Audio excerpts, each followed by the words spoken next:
in criminology, understanding the mind of offenders and what exactly leads them to commit crime. I wanted to find out what their reasons or their motives were. Many of my friends and family living in South East London have criminal records, so I spoke to them to find out exactly what leads them to commit crime. Crime affects us all, from the area that we live in to the people that we know. So I spoke to my niece Charlie, who was affected by the murder of her friend, to find out exactly how she felt. I also spoke to my friend Claire, who's the mother of a young offender, to find out exactly how it feels like being on the reverse side of other people's actions. The media often portray a bad representation of young people today. Here is an example from the well-known soap opera EastEnders.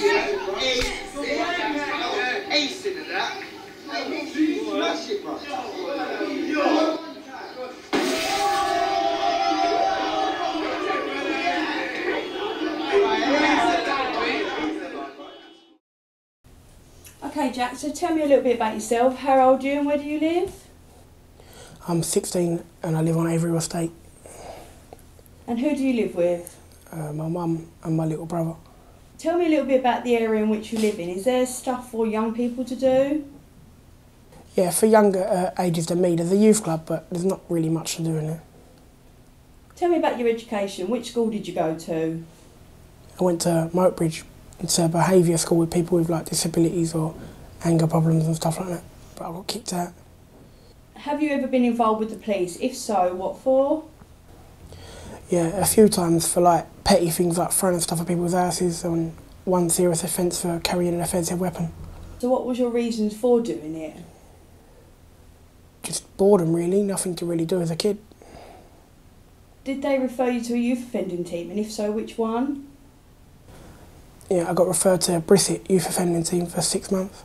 It's helped me a lot, really. Just the things they tell you and that, it just hits you, really. I see other people and the way they've reacted and it just makes me want to change myself.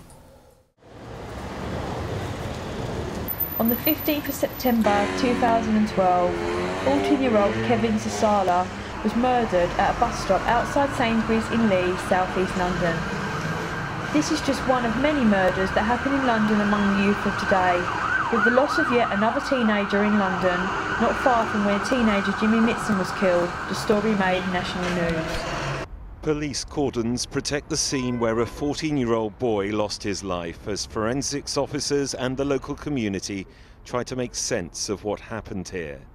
Kevin Sasali, who'd been missing from his home in South Norwood since July, had been on board a 202 bus last night when it stopped outside Sainsbury's on the Burnt Ash Road in Lee at just after 9:30.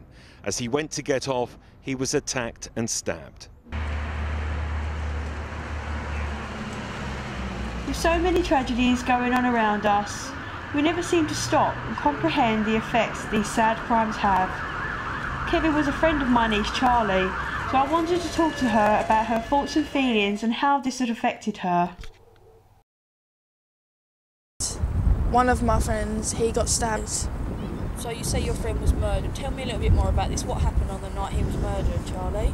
He was going to a party with his friends, and as he was on the way to the party, he got to this party in Greenwich and he wasn't allowed in, so he went to another party in Cheltenham, and he was on the bus, and there's this gang that got on the bus and they didn't get on.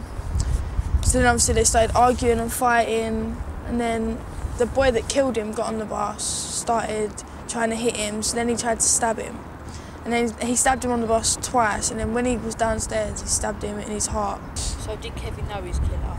Yeah, he knew his killer from like postcode wars and just like gang related stuff. If you're on someone's area, it's like, why are you here?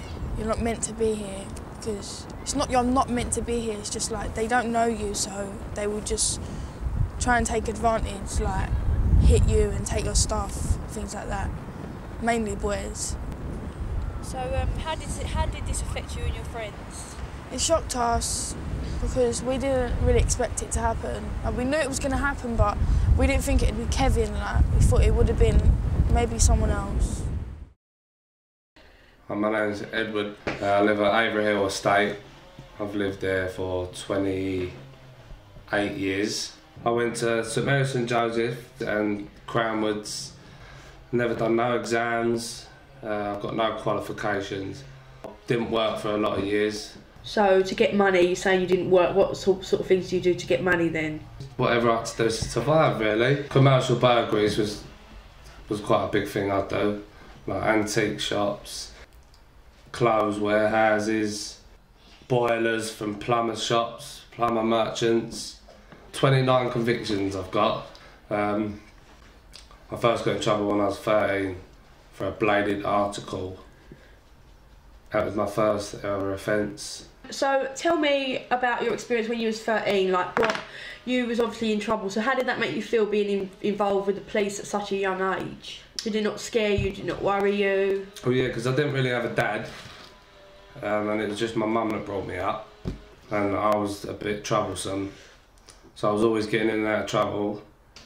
And the first time I got arrested, obviously at the age of 13 for a bladed article, I was scared, more scared of what my mum would say than what the police would say. And ever since then I've just been in and out of trouble, a lot of petty stuff from the age of 13, 14 to the age of about 20. And then I started doing a few more serious crimes. What are your reasons for getting involved in crime? Money. That's your main motivation, is money? Yeah, always money. So have you ever been in prison?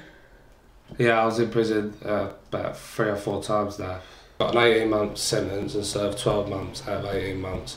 So have these services helped you not reoffend? For a time, yeah. Temporarily. But then maybe 6 months down the line, might get wrapped up around the wrong people sometimes, and start reoffending again. I live in Plumstead, South East London, and I've got 5 children, 2 grown-up teenagers and 3 younger ones. Obviously London's got a quite bad reputation in the media.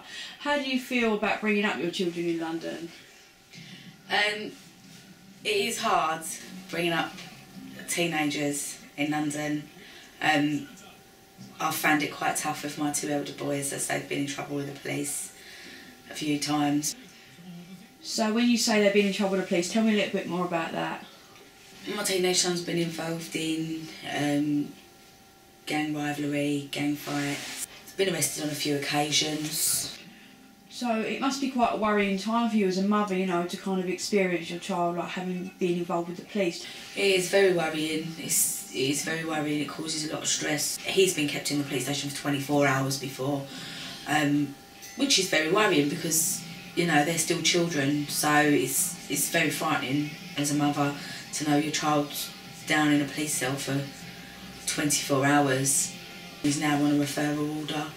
Referral order is he's on that for 9 months. If that's completed, if he completes that, all the appointments, everything he's got to do within that 9 months, it actually does come off of his record. But if he gets in trouble again or he misses appointments, it's classed as breach and he'll be pulled back into court. He goes to, I think it's 2 yacht meetings every week, youth offending meetings with the youth offending team, where they talk to him about, you know, rehabilitating, you know, his remorse and stuff like that. And he also does reparation work as well, like community service sort of work, yeah. I do think that they try their best, the yacht teams, yeah, definitely. They have drug misuse workers and they work with current offenders, previous offenders, and yeah, they do help. I mean, he's only newly into it, so, but I have started noticing a change. After filming this documentary, it can be said that there are 2 main reasons as to why young people commit crime, both poverty and boredom. Having said that, I spoke to my family in depth about their crimes and also their future prospects, and it seems to me that they feel they're in a very difficult position because they have a criminal record. However, this doesn't deter them from wanting to go back to school or education to be able to gain entry to employment to be able to lead a better life. I hope to just get a job, start my own family and just live a good life. I would like to stop all the gang-related stuff, and like not as much kids, people are dying, and like parents are suffering, and it's not fair. I'd like to change that. Just aiming towards saying, getting a good job, rather than keep reoffending and being in and out of prison. And he's just enrolled at college, doing his electrician's course. I think he sort of realises that it's that road or that road, and he's beginning to see that he needs to take the right road.